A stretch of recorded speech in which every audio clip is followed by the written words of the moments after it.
하나님께서 영원 전부터 뜻을 가지시고 이 뜻을 이루기 위하여 천지를 창조하셨어요. 그래서 하늘에서는 천사를 지었고 땅에서는 사람을 지을 것인데, 사람을 짓기 전에 사람이 살 수 있는 최적의 환경을 지금 하나님이 만들어 가고 있습니다. 그래서 첫째 날에는 빛이 있으라 해가지고 빛과 어둠을 나누고 밤과 낮을 나누었죠. 그 다음에 엄청난 에너지의 힘으로 인물과 아랫물이 나눠주라 했어요. 그래가 궁창을 만들었고, 아랫물에서 묻이 드러나라 해가지고 육지가 이제 드러나게 됐습니다. 오늘은 넷째 날 하나님께서 이 궁창에 해와 달과 별을 창조한 장면을 이야기를 하고 있습니다. 이 천지 창조는 하나님을 위한 것이 아니죠. 하나님은 필요가 없는 거잖아요. 우리 사람을 위하여 이렇게 지었어요. 그러면 해와 달과 별이 어떻게 만들어졌느냐 하면, 이게 이제 지구입니다. 지구인데 인물과 아랫물로 나눠져라 그랬어요. 그러니까 엄청난 에너지의 힘으로, 요거에는 흙이 있었고 물이 있었고 흑암이 있었잖아요. 이것이 사방으로 우주벽으로 에너지의 힘으로 퍼져나간단 말이에요. 그러면 가벼운 것은 빨리 갈 것이고 무거운 것은 늦게 갈 것이다. 엄청난 돌덩어리, 흙덩어리들이 쫙 밀려 나가는 거거든요. 그러면 셋째 날에 땅에서 무시 드러내가 지구가 드러났단 말이죠. 이 지구의 대기권이죠. 이것은 대기권 중력을 받는 장소예요. 이 하나도 흙덩어리, 돌덩어리가 많은데 이것은 중력에 의해서 나중에는 결국 지구로 떨어지죠. 떨어져서 이게 산이 되고 섬이 되는 거예요. 그리고 대기권을 벗어나는 상태는 무중력 상태예요. 그러니까 이들은 떠다니는 거라. 우주에 흙덩어리가 떠다니는데, 이걸 가지고 하나님이 해와 달과 별을 만들었어요. 그러면 이 해가 있어요. 해가 있고 달이 있고 지구가 있어요. 이 해의 지름이 140만 킬로. 우리가 상상이 됩니까? 우리 서울 가는데 몇 킬로죠? 430킬로인가? 그 밖에 안 돼요. 이 140만 킬로예요. 태양빛에서 지구까지 거리가 1억 5천만 킬로예요. 그러면 우리가 살고 있는 이 지구의 해가 110배로 크답니다. 그러면 이 해가 엄청나게 큰 거죠. 그런데 거리도 가까이 있으면 우리가 다 죽으니까 1억 5천만 킬로 이렇게 떨어져 있다는 거예요. 이 거리를 유지하거든요. 그러면 이 해는 3절에 보면은 빛이 있으라는 그 에너지의 힘으로 이 발광하는 거 아닙니까? 근데 오늘 본문 말씀에는 두 강명체라 그랬는데, 사실은 강명체는 두 개가 아니고 하나예요. 달은 반사체예요. 우리 밤이 되면 달이 해를 반사를 받아가지고 비춰주는 역할을 하는데, 달의 역할은 첫째 반사 역할을 하는 거예요. 빛이 있는데 이 반사해주는 바닥이 없고 벽이 없으면 빛이 보여요, 안 보여요? 안 보이죠? 이 반사돼서 우리가 보는 거 아닙니까? 그죠? 예를 들어서 캄캄한 밤에 눈 떴는데 보여, 안 보여요? 아무것도 안 보이잖아요. 뭐가 있어야 보여요? 빛을 받아서 보는 거잖아요. 그런데 야행성들이, 야행성들은 이 안구 자체가 이 달같이 빛을 받아서 보는 거거든요. 그리고 고양이 같은 경우에는 밤에 있으면 눈에서 불이 두 개가 딱 이렇게 나옵니다. 이게 야행성이거든요. 그런 역할을 하는 겁니다. 그 다음에 달은 두 번째는 인력, 달의 인력이라 그러죠. 이 지구가 공전자동으로 돌죠. 돌면 중심이 잡혀야 돼, 안 잡혀야 돼요? 중심축이 잡혀야 되잖아요.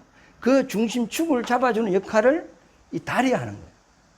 지금 우리가 딱 뛰어서 넘어가려다 딱 서요. 뭐 때문에 서죠? 달의 중력 인력 때문에.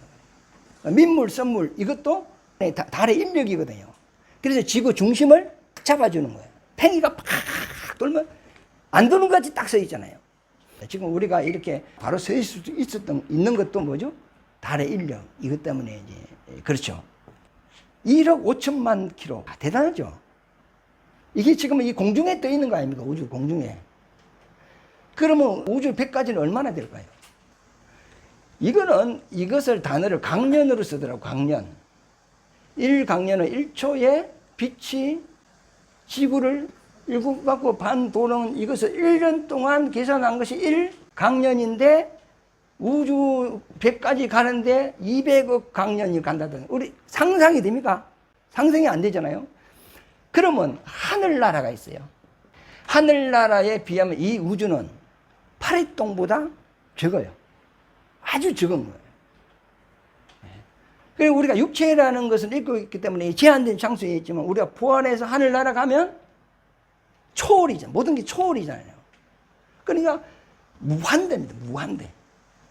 하나님은 초월이잖아요. 우리가 앞으로 이제 그 나라에 갈 건데 예수를 믿어야 갑니다. 안 믿으면 못 가고. 이걸 우리에게 이제 적용을 한번 해볼 것 같다면 오직 이 하나님이 지은 피조물 가운데는 강명체는 뭐밖에 없다? 해밖에 없다. 그래서 이 해를 비유를 할 때 하나님으로 비유하죠. 모든 것이 하나님부터 나왔잖아요. 그러면 첫 번째 만물이 이 만물 하나님이 지었거든. 그러면 이 만물 속에 뭐가 들었냐? 하나님의 신성과 능력이 들었다 그랬어요. 그러면 이 산이라든지 바다라든지 해라든지 달이라든지 이것이 우연히 생겼어요? 아니죠. 자연이 생긴 것을 자연이라 하거든. 그래서 지나는 자들은 자연을 써요. 우리는 창조를 쓰고. 아니 이 펜이 있는데 이게 우연히 생겼어요? 내가 존재해요. 내가 존재하다는 것은 우리 부모님이 계시다는 거예요. 그럼 부모님이 지금 세상에 안 계셔. 그러나 그분이 계셨으므로 내가 존재하는 거잖아요. 그럼 이 만물이 지금 이렇게 있는 것은 그것을 지으신 분이 있기 때문에 존재하는 거단 말이에요. 그래서 하나님께서 이 만물 속에 자기의 지혜와 지식을 담아놨다 그랬어요. 그리고 하나님이 하실 일을 이 만물 속에 담아놨어요. 그래서 이 자연을 일방계시라 그래요. 그래서 만물을 자세히 보면 하나님을 알 수 있다는 거예요. 하나님을 알만한 것을 담아놨다 그랬거든요. 그러므로 핑계치 못할 것이다 그랬어요. 그러면 우리가 자연을 자세히 보면 아, 신이 창조했구나. 신을 인정하게 된다는 거죠. 그리고 넷째 날에 이 태양이 빛이죠. 이 빛으로 모든 생물들이 살아가는 거죠. 첫째 날 이 빛은 우리가 이 태양빛같이 눈에 보이는 빛이 아니고 적외선, 자외선 같은 힘입니다. 이걸 가지고는 첫째 날에서 여섯째 날까지 창조를 한 겁니다. 인물과 아랫물을 나눠져라! 그러니까 이 빛의 에너지로 힘으로 나누는 거 아닙니까? 어둠과 빛으로 나누어져라. 바다에 있는 묻이 드러나라. 이 에너지의 힘이 엄청 센 거 아닙니까? 저 태양을 막 이글이글 막 이렇게 불이 붙도록 에너지를 공급하는 게 뭐죠? 첫째 날 이 에너지단 말이에요. 사람을 짓고 짐승을 짓고 새를 짓고 물고기를 지었어. 이거는 뭘로 지었죠? 흙으로 지었죠. 그럼 흙으로 빚었을 거 아닙니까? 이렇게 물고기도 빚어놓고 새도 빚어놓고 그 빚어난 데에 에너지 힘을 탁 엮으니까 이것이 생물체가 돼버린 거 아닙니까? 그 힘이 삼질에 있는 빛이 있으라는 그 빛입니다. 생물들은 이 빛으로 못 살아요. 그런데 넷째 날에 태양에서 나오는 이 빛은 모든 생물들이 살아가요. 그래서 빛이 없는 곳에는 나무도 안 자라고 풀도 안 자라요. 그 동굴 같은 데 가면 나무 없어요. 사람도 이 태양빛을 받지 않으면 비타민 D가 형성이 안 돼서 밥을 아무리 먹어도 이게 흡수가 안 된단 말이에요. 밑으로 다 나와버린다 그래요. 그러니까 이 태양빛이 필요하고 저 산골짜기에 가서 이제 길을 잃어먹어서 그럼 어느 쪽이 동쪽인가 어떻게 하죠? 군대를 안 갔다 와서 모르나. 나무를 가지를 보고 안단 말이에요. 이게. 그리고 해바라기 같은 경우에는 햇빛 따라 움직이죠.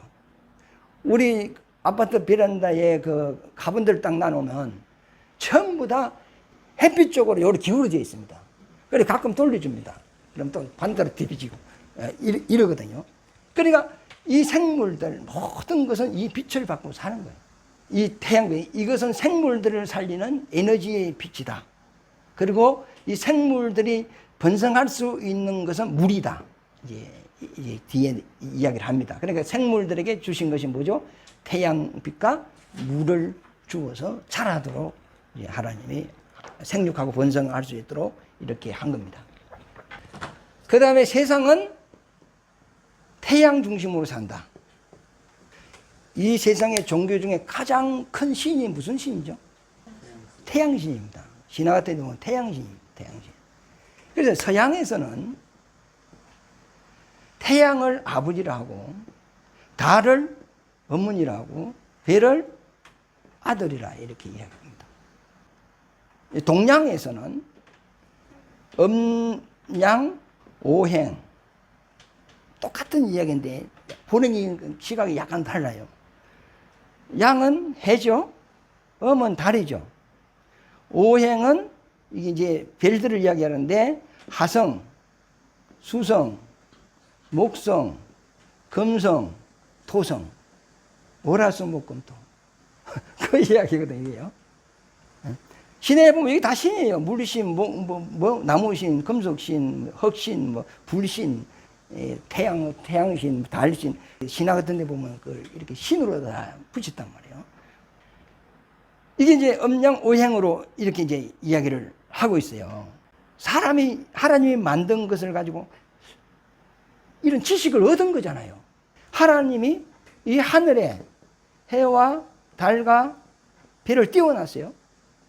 이 띄워놓은 것은 이것을 만물에게 비춰주는데 삼위일체에 대한 비유단 말이죠. 해, 달, 별 이게 하나님이 아니고 하나님이 존재하고 있고 하나님이 너희를 보고 있고 너희에게 먹을 걸 양식을 공급하고 있다는 것을 비유로서 이걸 보여준 건데 이들은 해, 달, 별 이것을 아버지, 어머니, 아들 이것까지는 세상 지식을 가지고 있어요. 가지고 있는데 요것서 조금 더 들어와야 돼. 해, 달, 별을 창조하신 분이 누구시다? 하나님이시다. 요것까지 들어와야 되는데 여기까지 못 들어오죠. 지금. 자, 잠수함을 만들어요. 그러면 잠수함을 만드는 그 지혜를 어디서 얻죠? 물고기. 물고기 누가 만들었어요? 하나님. 그러면 물고기는 공기 주머니가 있잖아요. 공기를 많이 채우면 올라오고 공기를 조금 빼면 내려가고 그러거든. 그게 잠수함이에요. 비행기는 뭘 보고 만들어요? 새 보고 만든 거 아닙니까? 그러니까 이 하나님이 만든 이 만물 속에서 세상 지식을 만들어내는 거예요.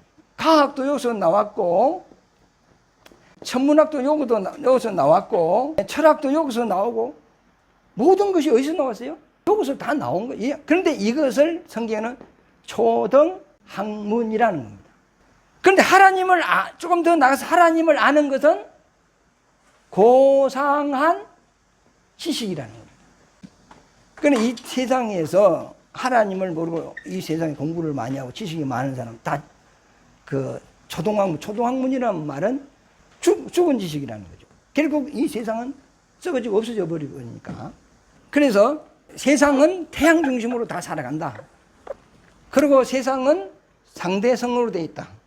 하늘과 땅, 인물과 아랫물, 해와 달, 남자와 여자, 전부 다 상대성으로 되어 있어요. 그러면 하나님의 상대는 누구예요? 하나님의 상대는 없어요. 그러면 절대잖아요. 그런데 하나님과 함께 있는 예수님의 상대는 누구죠? 우리.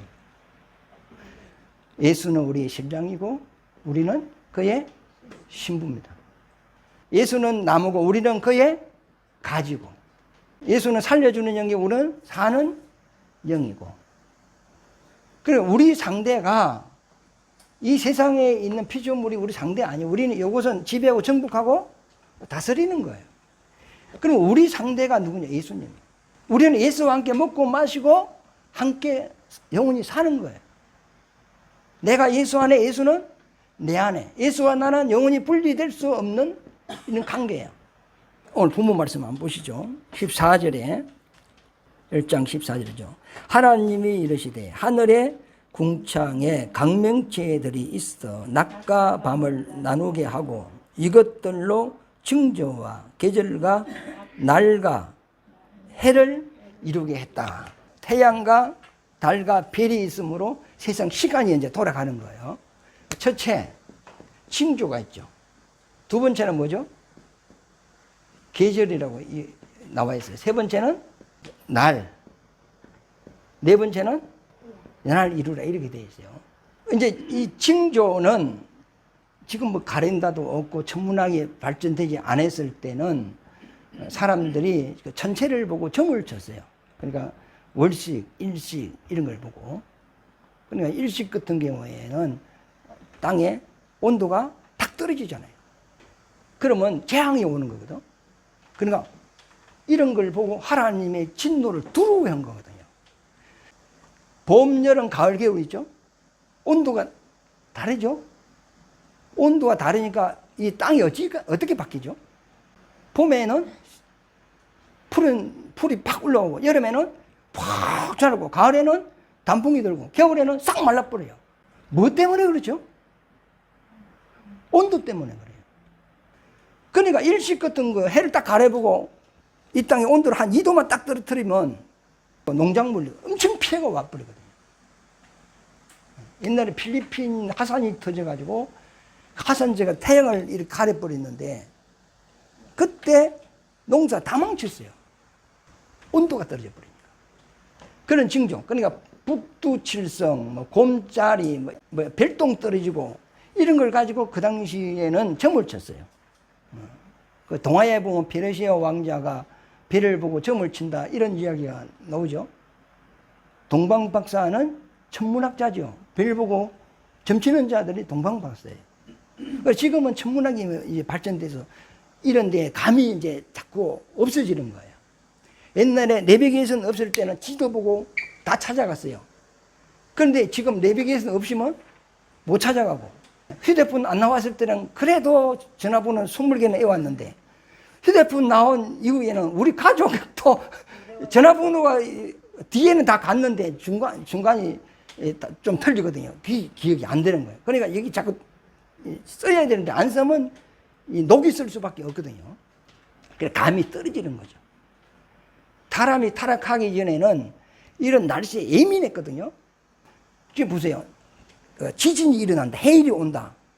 그러면 코끼리가 뭔지 알죠? 짐승이 뭔지 알아요. 그래가지고 개는 줄을 매놓으면 엉태. 그런데 사람은 뭐 하죠? 지금 운동장에서 공 차고 놀아. 그러다 죽는 거잖아요. 원래는 이 짐승들보다 사람이 감이 엄청났거든요. 그런데 죄를 범한 이후에 엄청 다운돼 버렸어요. 이런 징조들이 있었는데 이 징조를 사람은 다 알아차렸단 말이에요. 그 다음에 계절이로 나왔는데 이 계절은 이게 안 맞을 것 같아. 이제 번역자들이 이렇게 했는데 사실 그 박사들은 신학을 한 거지 성경을 아는 건 아니거든요. 원어 공부를 했지, 역사 공부를 했지. 몇 년 또 이거는 알죠. 그러나 성령이 없단 말이에요. 그래서 자기들은 원어대로 이제 계절이라고 이제 했어요. 기록을 했는데 우리나라 이 성경이 번역되기까지 히브리어가 헬라어로, 헬라어가 영어로, 영어가 일본어로, 일본어가 중국어로, 중국에서 한국어로 이 번역이 됐어.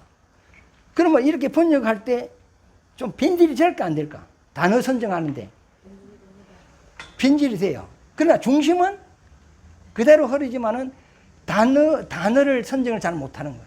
그래서 우리나라 같은 경우에 신이 있잖아요. 신. 이 신을 귀신 신자를 쓰거든요.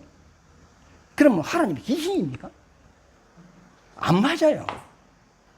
그래 영은 신령할 영자를 써. 하나님이 산신령입니까? 사람들이 딱 그렇게 생각하는 거예요. 왜? 자녀를 쓸만한 게 없으니까 이리 쓰는 거예요. 그러니까 이런 것이나 번역이나 제대로 해주면 되지. 이거는 안 했더라고. 그래서 한문 성경을 찾아보면 이게 지금 오류가 있어요. 보세요. 날이 있죠? 날 앞에는 뭐가 와 있죠? 시간이 있어야 돼요. 이게 사시입니다. 근데 개혁 성경에는 사시로 되어 있어요. 개정판에 이번에 돈 주고 다시 산 건데 이거는 이렇게 해버렸어요. 에하드라고 원래 되어 있어요. 그런데 노아 홍수 이전에는 이 지구가 둥글죠? 그러면 이것이 밤낮 개념이죠. 태양이지가 요거는 낮이고 한 바퀴 돌면 밤이고 그런 거 아닙니까? 밤낮 개념이에요. 그러니까 사계절의 개념이 없어요. 요거는 미미하게는 있는데 없어요. 지금 아프리카에 가면 사계절이 있어요? 거의 미미해요. 이때는 계절이라는 것은 물론 우리가 볼 때는 나무의 계절이 있어요. 나무의 계절은 꽃이 피고 자라고 열매 맺고 자라고 결실하고 이게 1년 아닙니까? 그러면 1년이 나무에 그대로 있는 거예요. 12달 내 이렇게 되는 거거든. 이때는. 사람도 그렇죠. 유년, 청년, 장년, 노령. 우리 사람의 관절이 몇 개죠? 크게. 발목, 무릎, 허리, 목. 그래서 이 사시인데, 그래서 계절로 썼기 때문에 성경을 이제 의미 없이 봐버리면 그게 거기다 넘어가는데 이게 틀려졌단 말이에요. 계절은 연한 다음에 와야 돼, 올라면. 1년 속에 4계절이 들어있는 거잖아요. 그래서 하루의 사시는 단, 주, 오, 야 이렇게 돼 있어요. 6시간씩 4등분을 한 거 아닙니까? 4등분을 6시간 4등분을 해가지고 나눠놓은 거거든요. 시간을 오전, 오후, 저녁, 새벽 이런 식으로 나눠놓은 거거든요. 그래서 한 달의 사시는 해사, 햇마 한 달을 4등분을 한단 말이에요. 1년의 사시는 봄, 여름, 가을, 겨울 이렇게 이제 나눈다고요. 그래서 개인적으로는 이 계절보다는 사시를 해야 순서적으로 맞다. 이런 거예요. 그 다음에 날이죠. 그러면 하루가 7번이 되면 한 주가 되고, 주 다음에는 월이 되고, 월 다음에는 연이 되는 거 아닙니까? 그래서 한 해가 넘어가는 거잖아요. 그 한 해 속에 4계절이 있다는 겁니다. 그래서 이 4계절은 노아 홍수 때, 창세기 8장에 보면 노아 홍수 때 딱 나타나요. 왜? 그때는 지구가 늑비군같이 찌그러졌기 때문에 이렇게 4계절이 이렇게 정확하게 딱 나타난단 말이죠. 계절, 날, 연한. 그러면 이것으로 인해서 세상에 시간이 있는 거죠. 역사가 시작되는 거죠. 역사는 지내간 사건을 기록하는 거잖아요. 그러면 시간이 있다는 것은 무슨 의미죠? 끝도 있다는 거죠. 영원한 세상이 아니라는 거예요. 그러면 이 세상을 왜 지었느냐? 하나님의 뜻을 이루고 없애버린다는 거죠. 그 뜻이 뭐냐? 우리를 하나님의 형상의 모양대로 지어서 영원한 하나님의 아들로 삼아서 하늘나라를 유업으로 주는 겁니다. 그 일을 마칠 때까지 이 세상은 하나님이 운행을 하고 있는 거예요. 지금 이 지구가 수명이 다 돼가죠? 지금 이 땅이 너무 덥잖아요. 땅도 오염되고, 물도 오염되고, 공기도 오염되고, 사람도 오염되고, 이 지구도 수명이 다 됐어요. 그래가지고 막 화산이 터지고 막 부글부글 하잖아요, 지금. 진동하는 세상인데, 그러면 하나님의 일이 거의 다 끝나갔다는 이야기거든요. 이 땅에서 영원히 살라고 생각하지 마시고, 하나님이 가자 하면 미련없이 떠나가야 돼요. 그런데 돈을 너무 많이 쌓아놓으면 로또의 부인과 같이 돌아오다가 못 가. 세상의 시간은 몇째 날부터 시작이죠? 넷째 날. 생물을 살리는 에너지도 넷째 날부터 시작이 되는 거예요. 세상 역사도 앞에도 있지만은 시간이 여기서부터 시작되는 거예요. 시간이 있다는 것은 끝이 있다는 것이고, 시간이 있으므로 내가 늙어가는 것이고, 시간이 있으므로 죽어가는 거예요. 그러면 천국 가면 시간이 있을까요? 없어요. 그러니까 하나님이 지금 천지를 창조해 가는데 우리 인간이 천사를 이상 살 수 있는 환경으로 지금 하나님이 만들어가고 있는 거예요. 누굴 위하여? 나를 위하여. 우리가 집을 지을 때 내가 살기 가장 편안한 환경으로 이렇게 딱 꾸미는 것 같이 이 지구에 마지막에 사람을 딱 지을 건데 사람이 가장 안전하고 편안하고 지낼 수 있는 그렇게 딱 만드는 거예요. 그죠? 그리고 우리가 죽으면 어디 가야 되죠? 하늘에 가야 되니까. 하늘하고 이 세상하고 완전 100% 다 다르면 됩니까? 하늘의 그림자로 세상을 지은 거예요. 그래서 천국 이야기할 때 꼭 세상 끝을 가지고 비유하죠. 하늘의 신성을 이 세상 만물에 하나님이 담아놓은 거예요. 그 분위기, 하늘의 분위기가 있는 거예요. 지금 우리가 영생을 얻어야 되지만 지금 영생에 못 들어갔어요. 그러나 영생을 지금 맛보고 사는 거예요. 그러니까 벌써 이 땅에도 하늘나라의 분위기로 간접적으로 만든 거예요. 조명을 엮고 다 한 거예요. 참 나를 위해 태양을 띄우고 달을 띄우고 별을 띄우고 나를 위하여 물백을 쳐서 나쁜 유해 나에게 안 좋은 걸 다 차단시켜주고 누굴 위하여? 나를 위하여. 부모가 자기 자식에게 모든 관심이 집중되는 거지 하나님은 우리 인간에게 집중이 되어 있어요. 그래서 우리 인간에게는 이 창조 속에 지어놓고 우리 속에 뭘 주냐면 하늘의 신령한 복을 주는 그 역사를 하는 거예요. 그래서 성경을 알면 하나님께 감사 안 할 수도 없고 그분을 생각하면 눈물이 나고 박수를 치고 싶고 그래서 그 은혜 여러분 가정에 충만하시기를 예수 이름으로 축원합니다.